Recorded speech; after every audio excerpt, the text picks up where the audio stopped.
तो ये कहानी केशव और जारा की लव स्टोरी है, सॉरी ऑन लव स्टोरी है।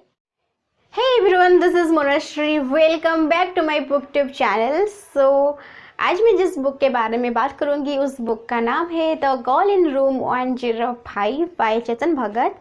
ये कहानी एक मर्डर मिस्ट्री के ऊपर आधारित है। तो पहले कैरेक्टर के बारे में जान लेते हैं।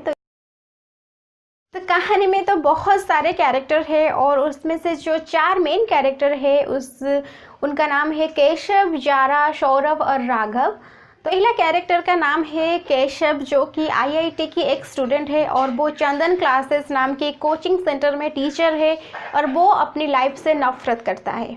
दूसरा कैरेक्टर जारा है, वो आईआईटी में पीएचडी कर रहा है और वो हॉस्टल में रूम नंबर 105 में रह रहा है और वो केशव की वो एक्स गर्लफ्रेंड है। तो उसके बाद आता है सौरभ, जो कि केशव की बेस्ट फ्रेंड है। उसके बाद राघव, जो कि जारा की मंगेतर है। तो कहानी की शुरुआत केशव राजपुरोहित चेतन भगत से एक फ्लाइट पर मिलता है और वो अपनी कहानी चेतन भगत को सुनने के लिए कहता है और उसके ऊपर एक बुक लिखने के लिए चेतन भगत को रिक्वेस्ट करता है। पर चेतन भगत केशव की कहानी लिखना तो दूर की बात है, उसकी कहानी सुनने के लिए भी वो मना कर देते हैं। तो केशव की 1000 रिक्वेस्ट करने के बाद चेतन भगत उसकी कहानी सुनने के लिए राजी हो जाता है और केशव अपनी कहानी शुरू करता है।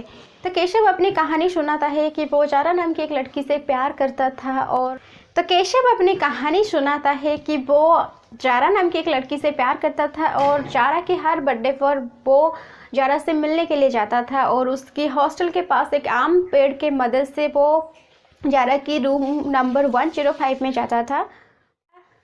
जारा एक मुस्लिम लड़की होने के कारण केशव के पेरेंट्स जारा को पसंद नहीं करते थे और जारा की पेरेंट्स ये चाहते थे कि अगर केशव जारा से शादी करेगा तो केशव को अपनी धर्म बदलनी होगी और केशव भी अपना धर्म बदलना चाहता था, पर उसकी पेरेंट्स में नहीं मानेंगे ये सब सोचकर वो अपनी धर्म बदलना नहीं चाहता था। तो इसी कारण की वजह से उन दोनों का ब्रेकअप हो जाता है और कुछ दिन बाद जारा अपनी लाइफ में मूव ऑन कर जाता है और राघव नाम के एक लड़का से उसकी सगाई हो जाती है। पर अनदर साइड केशव जारा को बिल्कुल भी भूल नहीं पाता है और वो पागल रोमियो की तरह जारा का इंतजार करता रहता है। तो कुछ दिन बाद जारा की 27 बर्थडे पर केशव को जारा का अचानक मैसेज आता है और केशव जारा को विश करने के लिए उसके हॉस्टल के पास वो जो आम पेड़ है उसी की मदद से वो जारा की रूम नंबर 105 में पहुंचता है। और जब केशव जारा की रूम में पहुंचता है तब वो देखता है कि जारा का मर्डर हो चुका है और वो उसे जारा की डेड बॉडी मिलती है।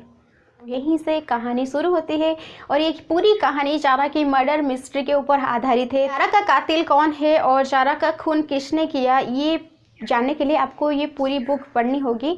अगर आपने पूरा बुक पढ़ लिया हो तो आपको पता चल चुका है कि जारा का खून किसने किया। अगर आप मिस्ट्री लवर हो और क्राइम जैसे किताब पढ़ना आपको पसंद है तो आपको ये किताब अच्छा लग सकता है। पर अगर आपने बहुत सारे मिस्ट्री लव नॉवेल पढ़ चुके हो तो आपको ये किताब बिल्कुल भी अच्छा नहीं लग सकता है। क्यों, मैं आपको बताऊंगी कि इस बुक को पढ़कर मुझे क्या अच्छा लगा और क्या बुरा लगा। अच्छा लगा ये कि अगर आप ये बुक पढ़ना शुरू करोगे तो आपको ये पूरी बुक बांध कर रखेगी और आप ये पूरी बुक ख़त्म करके ही मिस्ट्री और क्राइम जैसे किताबें पढ़ चुके हो तो ये किताब आपको इतना अच्छा नहीं लग सकता है। तो अगर आपने बहुत कम मिस्ट्री और क्राइम किताबें पढ़ चुके हो तो ये किताब आपको अच्छा लग सकता है। तो कहानी की कैरेक्टर के बारे में, मुझे केशव की कैरेक्टर तो दूर की बात है, मुझे जारा की कैरेक्टर भी बिल्कुल पसंद नहीं आई। तो और एक बात, कहानी की स्टार्टिंग में चेतन भगत को कोई ना कोई मिल जाता है उनकी कहानी को आगे बढ़ाने के लिए। जैसे कि हाफ गर्लफ्रेंड में उन्हें माधव झा मिले थे और इस बुक में उन्हें केशव राजपुरोहित मिल गया। तो और एक बात, इस बुक में ऑन लव स्टोरी, तो चेतन भगत ने केशव राजपुरोहित को ये कहा कि मुझे लव स्टोरी और नहीं लिखनी है, मैं लव स्टोरी लिख के पक चुका हूँ, तो मुझे कुछ इंटरेस्टिंग लिखना है। तो मुझे लगता है कि इसलिए उन्होंने इस कहानी को ऑन लव स्टोरी कहा है। पर तब मुझे समझ में नहीं आया कि इस बुक में कौन सा पार्ट ऑन लव स्टोरी का है।